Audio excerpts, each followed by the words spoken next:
कुछ लोग हैं अपने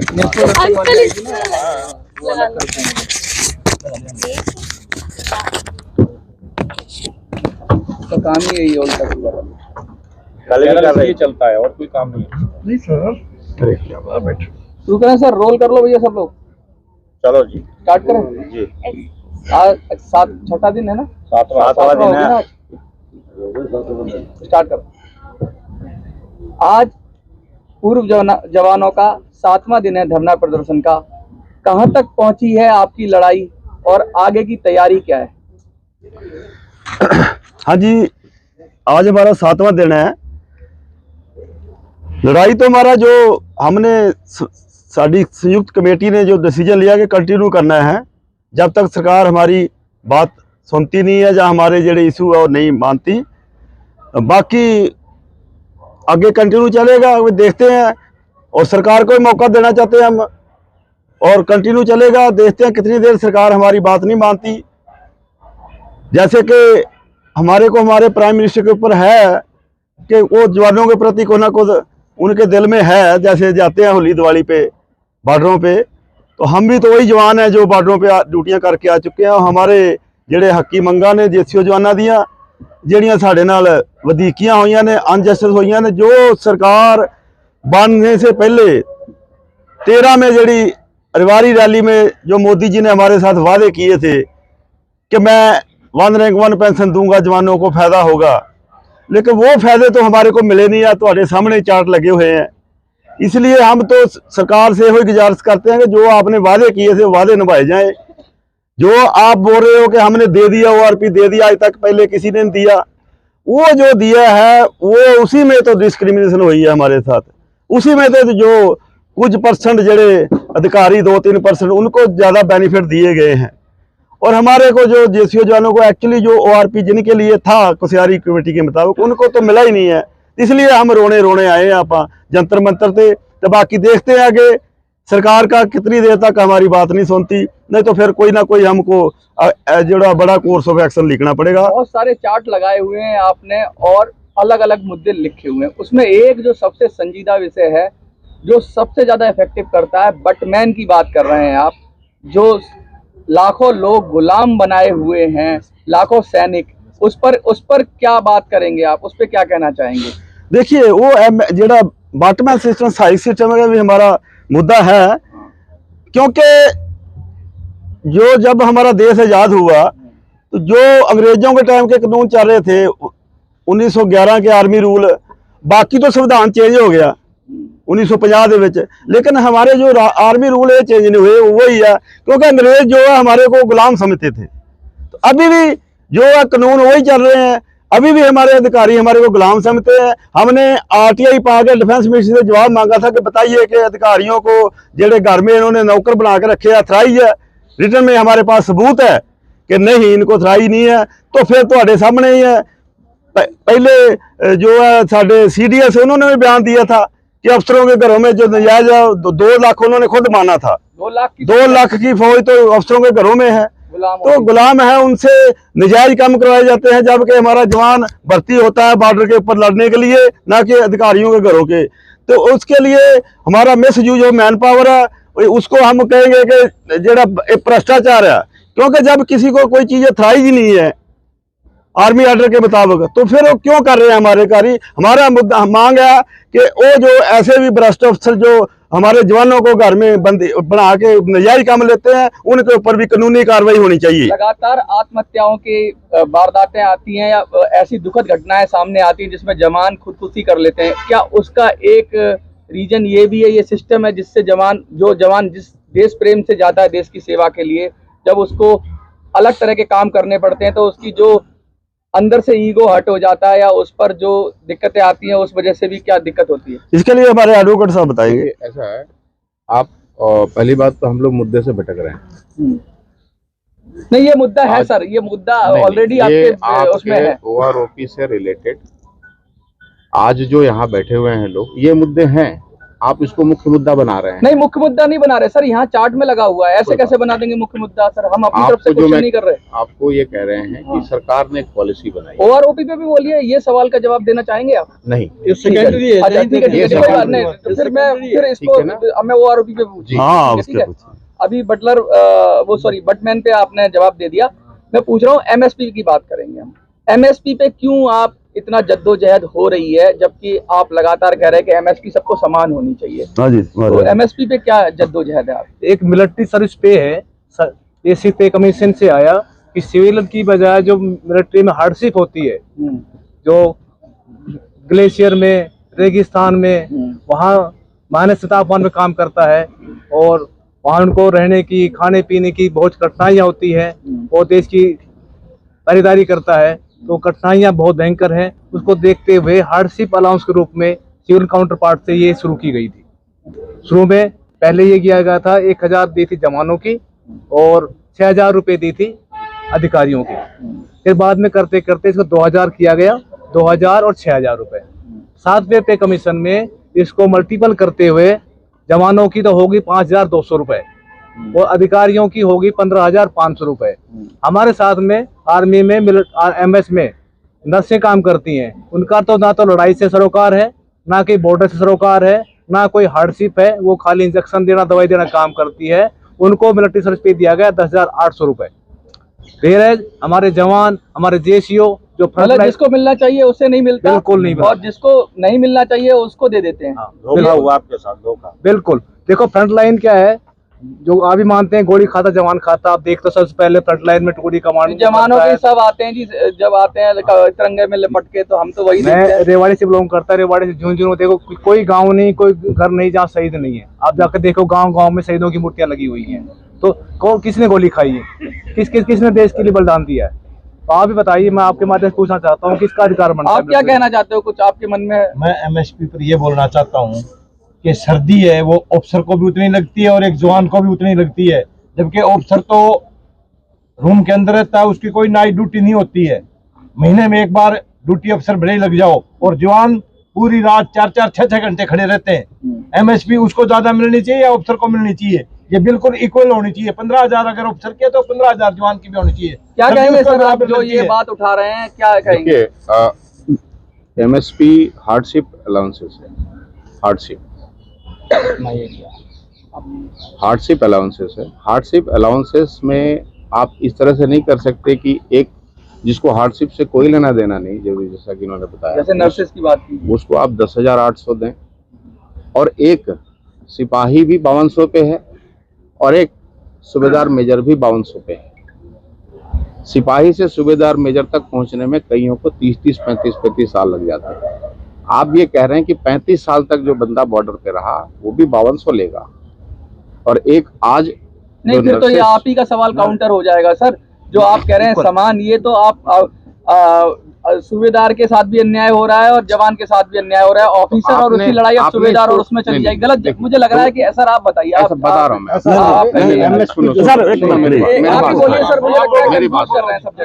मेरी बात आप बताइए सर। जो वकील साहब ने बताया है वो सही बता रहे हैं, लेकिन हम अलाउंसेस जो बेसिक पे से रिलेटेड होते हैं, तो जिसका बेसिक पे जैसा होता है वैसा अलाउंस मिलता है आपको। लेकिन ये अलाउंस की जो बात कही है, इसमें ये जो पे है, वही सवाल सुनिए सर। पहले जो हमने पहले अभी तक जो सुना है कि अफसर की टांग सोने की और जवान की मिट्टी की है। क्या अगर जब चोट लगेगी तो वो जवान को भी उतनी लगेगी, उतनी सूबेदार को लगेगी? आपका खुद काउंटर हो जाएगा।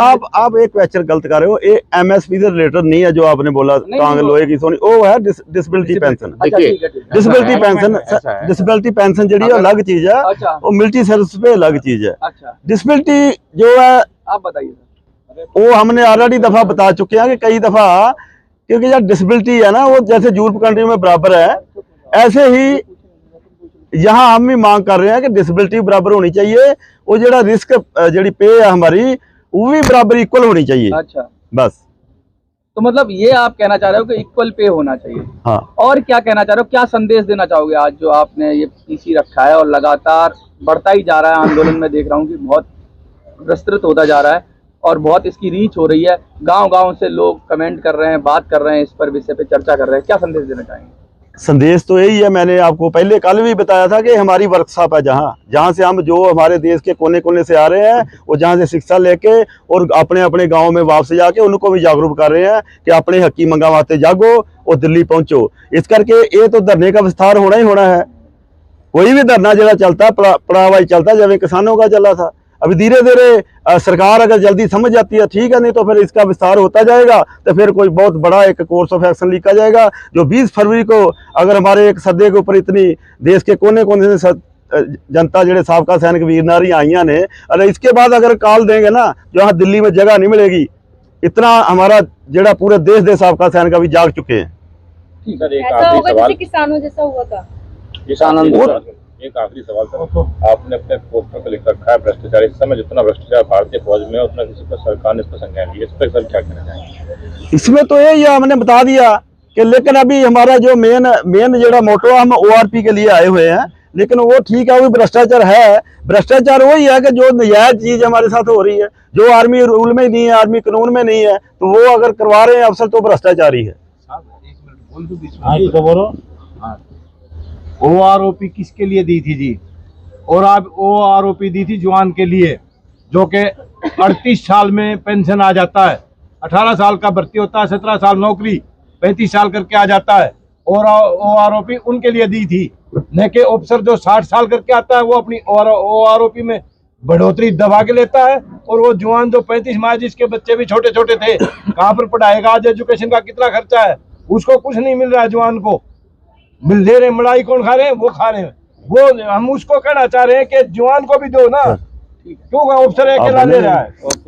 अभी ये हमारे वकील साहब देखिए, मेरी बात सुनो यार, जहाँ तो आप हमारी जगह आगे बैठो ना, कोई नहीं, आप बोलो तो फिर क्यों हमारे ऊपर विश्वास नहीं है आपको? चलो बोलेंगे वकील साहब। मैंने कोई गलत शब्द नहीं, वो नहीं, फिर सभी ऐसे बोलेंगे तो फिर कैसे चलेगा? OROP के बारे में जितने भी आप मीडिया के लोग हैं, जब भी टीवी पे डिबेट हो या पेपरों में हो, किसकी तस्वीर सामने आती है? जवानों की। आपको जब भी कोई मीडिया पे कोई अच्छे लोग बैठे जिक्र करते हैं तो बताते हैं हमारा सिपाही, हमारा हवलदार, हमारा जवान, ठीक कहते हैं। और ये कह के आपने OROP को जस्टिफाई किया। माननीय प्रधानमंत्री जी ने ये कहा कि OROP में हम इतने करोड़ दे दिए, उतने करोड़ दे दिए, और आपने भी जस्टिफाई कर दिया। आज वही लोग यहाँ सड़क पे हैं।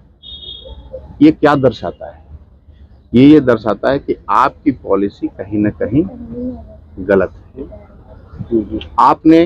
आपकी सोच अच्छी थी, आपके इंटेंट अच्छे थे, लेकिन आपने जो काम करा उससे वो फायदा नहीं मिल रहा है। इसके ऊपर सरकार को अपने कारण ढूंढने चाहिए। या तो आपकी पॉलिसी में कहीं ना कहीं दोष है, या फिर आपने जो अपनी एडवाइजरी कमेटी बना रखी है, जो आपको ये कहते हैं कि पॉलिसी ऐसी बननी चाहिए, वहाँ गलत है।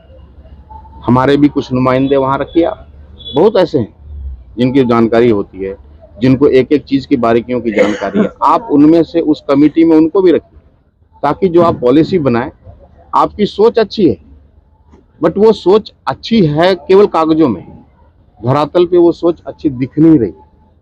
तो आज के या ये जो धरना प्रदर्शन के माध्यम से सरकार को ये बताने की कोशिश हो रही है कि आपकी सोच अच्छी होने के बावजूद भी जो आपने पॉलिसी बनाई वो पॉलिसी गलत है, क्योंकि उसका कोई फायदा नहीं हो रहा। आज जितने का पेंशन किसी का 30,000 है तो टेबल में 28,000 आ रहा है।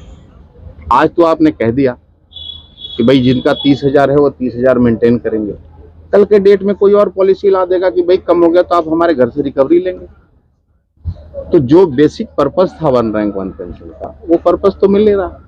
सर प्री रिटायरमेंट जैसे हो जाते हैं तो पहले 17 साल में, तो उनको ORP 2 क्यों नहीं मिल पा रहा है, क्या कारण? नहीं, ORP 1 भी उनको कम मिला था। हाँ। वो तो कम हो ही गया, और 3, 4 अगर यही चलता रहा तो बिल्कुल नहीं मिलेगा। सरकार एक दलील देती है, उसके लिए आप लोग सरकार के समक्ष यही तो रख रहे हैं समस्या। इसी के लिए तो बैठे हैं। सरकार एक दलील देती है कि सेना के बजट का बहुत बड़ा हिस्सा पेंशन में चला जाता है।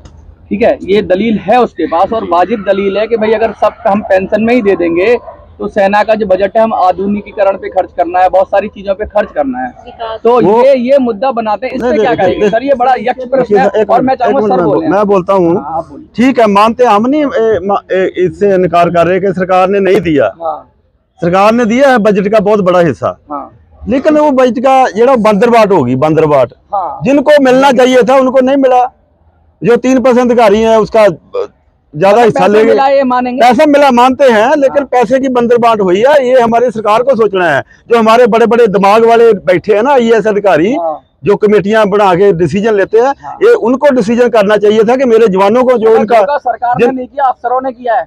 नहीं, अफसरों ने नहीं किया, पॉलिसी तो सरकार बनाती है, लेकिन हम अफसरों द्वारा या समझ लो कि हमारे जवान होते नहीं है जो बता पाए कि हमारे लिए हमारे को ये मिलना चाहिए। वहां पर हमने अधिकारी जाते हैं और हमने भी जो एजुकेशन हुआ अधिकारियों का साथ दिया, तो लेकिन अधिकारियों ने देखो, अधिकारियों ने हमारा, आप बताइए, अगर एक बाप है उसके 2 बच्चे ने, अगर वो बाप एक बच्चे को पूरी प्रॉपर्टी दे देगा तो दूसरा बच्चा क्या करेगा? वो तो रोएगा ही ना। तो इसीलिए हमारे साथ भी सरकार ने हमारा जो मतरई मां जैसा सलूक किया है, जिसके विरोध में आज जो पूरे देश के कोने कोने से जो साबका सैनिक है, बहुत बड़ा भेदभाव। अब ये बताओ मुझे, सरकार को क्यों करेगी भेदभाव? उसकी क्या मंशा है? कुछ ना कुछ मंशा तो होगी उसकी। ये वकील साहब बताएंगे, क्योंकि बड़े लोग हैं। आप मेरी पास, हाँ बताइए। आप मीडिया के लोग हैं, आप खुद से सवाल पूछिए एक बार, और सरकार को ये पूछिए कि आपने कहा था कि हम आरोपी देंगे तो हमारे देश के जवानों का ये बड़ा फायदा होगा, आज फायदा नहीं हुआ। इसका अर्थ क्या है कि पॉलिसी में कहीं ना कहीं तो खोट है। नियत में खोट नहीं है, पॉलिसी में खोट है। बस मैं वही पूछ रहा था, मेरा वो लब्बो लुआब यही था कि नियत में खोट नहीं है। अरे नियत में खोट होती तो आप पैसे क्यों देते? आप खुद कह रहे हैं कि भाई एक बड़ा हिस्सा हम पेंशन में दे रहे हैं, नियत की खोट हम बात ही नहीं कर रहे हैं। आपकी नियत आज भी सही है, ये हम मानते हैं, इस बात में माननीय प्रधानमंत्री जी का नियत बिल्कुल सही है, परंतु जो पॉलिसी बन रही है उस पॉलिसी का फायदा नहीं उठ रहा है, फायदा नहीं मिल रहा है। सरकार को अपने अंदर झांकना चाहिए कि कहाँ गलती है। क्या संदेश देना चाहेंगे आप सरकार? यही है जो हमारे वकील साहब ने बोला कि सरकार को इसके ऊपर पुनर्विचार करना चाहिए और जो पॉलिसी है उसके ऊपर दोबारा जो डिसीजन लिया जाए, तो जो सही जो हमारे को जवानों को मिलना चाहिए था वो मिले। तो हाँ, हम भी इधर से उठ के चल जाएंगे, ये हमारी अपील है सरकार को। सर मैं छोटे दो पॉइंट है। जैसे साहब लोगों ने बताया, हमारा अधिकारियों से किसी से वो नहीं, उनका जो पेमेंट है, जो फैसिलिटी है, प्रिविलेज है, उसके बारे में हमारा कोई विरोध नहीं है। मकसद है MSP डिसेबिलिटी पेंशन, अंग सब कब बराबर होता है, गोली सबको लगती है, लेकिन वो सबको बराबर होनी चाहिए, बिकॉज वो फैक्टर पेंशन में असर करता है। नहीं, वो अभी उसने डिफरेंशिएट कर दिया कि MSP नहीं है, उसमें बराबरी में MSP नहीं है, क्योंकि सूबेदार को MSP अलग होगी और जवान को अलग होगी। नहीं, ऐसा नहीं, बराबर इक्वल। नहीं, अभी सर ने बोला नहीं, वो कुछ बताना चाह रहे थे अलग तो, लेकिन वही मैंने कहा ये तो नहीं, इंटरप्रेट कर रहे हैं मेरे बात। 2 तरह के एक अलाउंसेस होता है जो आपके बेसिक पे से लिंक्ड होता है, ठीक? ये अलाउंसेस नहीं है, ये पे है, मिलिट्री सर्विस पे। अब वो वही बात कह रहे हैं उन्होंने, अब सुनो तो ये बात, पे जो है, आप कुछ कह रहे हैं, वो कुछ कह रहे हैं। पे मिलिट्री सर्विस पे क्यों दिया गया? हार्डशिप के लिए दिया गया। हार्डशिप ऐसा नहीं कि एक जत्था हार्डशिप कम लेता है, दूसरा जत्था हार्डशिप ज्यादा लगता है, ऐसा नहीं है। सबकी मिलिट्री सर्विस पे बराबर होनी चाहिए, क्योंकि हार्डशिप सबके लिए बराबर है। नहीं, अभी आपने कहा था कि सूबेदार को, वो वैसे बता रहे थे, एग्जांपल दे रहे थे। आपने अपनी स्टेटमेंट वापस ले लिया? नहीं, वापस नहीं लिया। नो यार, आपने समझना मैं गलत, एक चीज हो रहा है, यही जवाब देंगे। आप उसको क्लियर कर रहे हैं ना? हमने ये कहा, एक सूबेदार 30 साल की नौकरी कर लिया बॉर्डर पे, वो 5200 रुपए ले रहा है, ठीक है, उसको आप दे रहे हो 5200 रुपए, जो कि सामने गोली खा सकता है, खा रहा है। अरे भाई साहब, आप पूछ लो ना, बीच में पीछे क्यों बोल रहे हो यार? अरे हम बात कर रहे हैं, अरे मैं सुन रहा हूँ, तो सहमति में हाथ दे रहा हूँ। बोलने दो, ये क्लैरिफिकेशन दे रहे हैं। चलो ऐसे नहीं करो, काट देना यार आप। चलो पूछो, मैं सहमति में, मेरा सवाल भी आएगा सबके वीडियो में। सरकार की बात कर रहे हो आप, चलो फालतू में कमेंट बोल रहे हो, ये भी बात हो गई। हमने जो एग्जाम्पल दिया था, एग्जाम्पल देने का मुख्य रीजन ये था, ये बताना कि आप एक पूरे लॉट को अलग कर दिया, दूसरे लॉट को अलग कर दिया, तीसरे लॉट को अलग कर दिया।